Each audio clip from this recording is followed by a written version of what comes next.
Mindfulness diary. I want to state something which I'm actually not sure about. It's about the results of mindfulness. Yesterday, well, 2 days ago, I done a lot of mindfulness, and even yesterday, actually, I done some. But basically, what happened 2 days ago was I done a lot of mindfulness, like hours of walking meditation, like hour by hour. Maybe about, well, for me, hours means about 3 hours a day, but in 1 hour sessions, and sitting for half hour or 1 hour sessions as long as I could until the pain got too much and I just had to lie down and cry or go to sleep. I commonly have to sleep a lot after I do painful mindfulness sessions. Kind of, it's like sleep is my drug.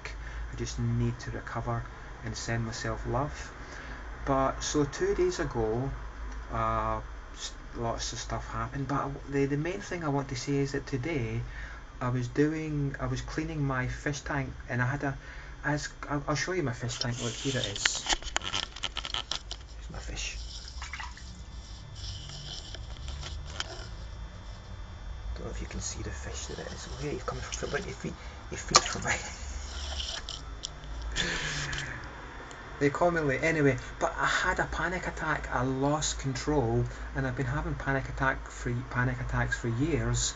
But I quite after minutes, I thought I'm having a panic attack, and I was able to breathe deeply.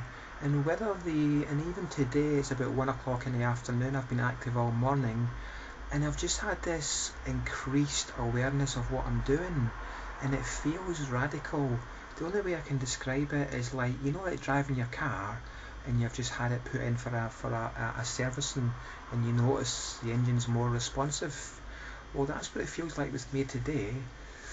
I just feel something is changing in a very healthy way, and it feels like it's connected with the intensive mindfulness practice that I've been doing.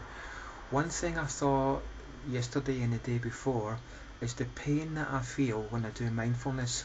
I mean, yesterday I was trying to do walking, but I had to stop walking and do crawling. No, I actually done crawling mindfulness practice because I just for the sake of my loved ones, I'm determined to heal myself.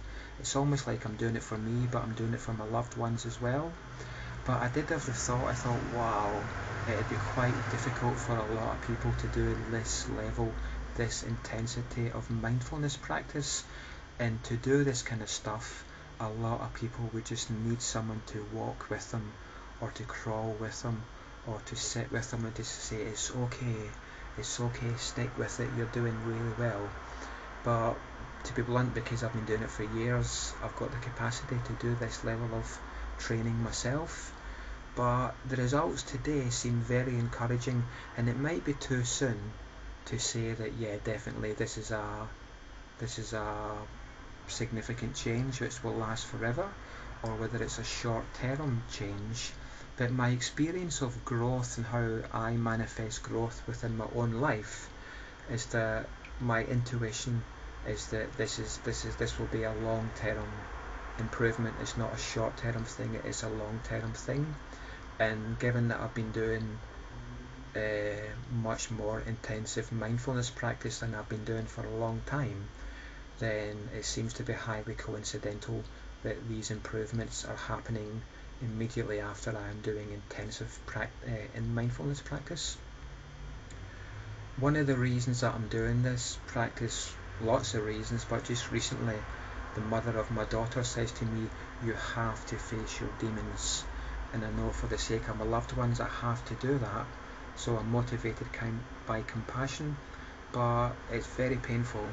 I don't know if you've ever had food poisoning, mild food poisoning or bad food poisoning, but the pain you experience is quite intense. I've had food poisoning, and the level of pain I experience when I do mindfulness practice, and what I do is I focus on my feelings. I don't try to focus on my breath or anything else. I focus on what's in Buddhist terminology is called Vedana, Vedana Nupassana, which means focusing on the feelings, because that's what's craving out for healing for me. But it seems to be paying dividends. So I just want to say that I hope this little diary might be helpful. I'm experiencing a lot of pain when I do mindfulness, so much so that I have to sleep, so much so that I have to do my walking meditation and actually crawl. And at times that the pain has been so intense that I've wanted to vomit.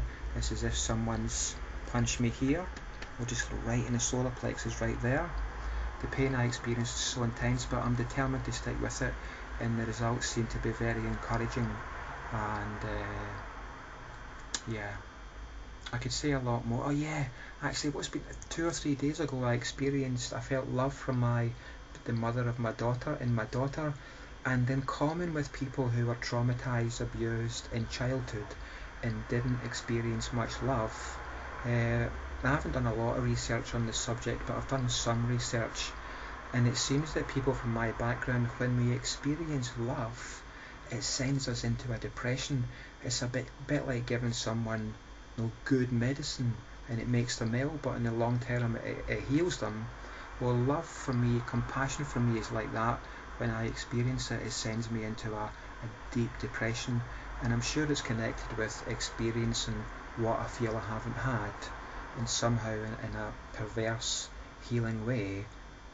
I don't know why, but initially it just sends me into a dark spiral, and it must be a kind of medicine, because there's no way that love can be bad. Uh, yeah, and as I say, I've done a little bit of research on this, and my research indicates, well, two people I've spoken to who are suffering, recovering from trauma in their early life, and they were both, I won't say anymore, but they've both told me that when they feel loved, it makes them feel bad initially. So maybe this is quite common. Okay, well, I'm going to practice mindfulness today, and I just want to finish by showing you my fish, because they're quite healing. Look.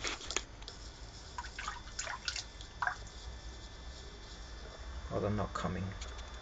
They're over there. Okay. Yeah, the healing power of fish. When I lived in Japan, the koi are everywhere. When you go shopping on the high street, there's koi. They have fish shop have koi, big ponds where the public pass by. So someone should do it would be interesting to do a video or research about the healing power of koi, because they definitely heal me, just looking at them and how graceful they are. Anyway, I'm waffling.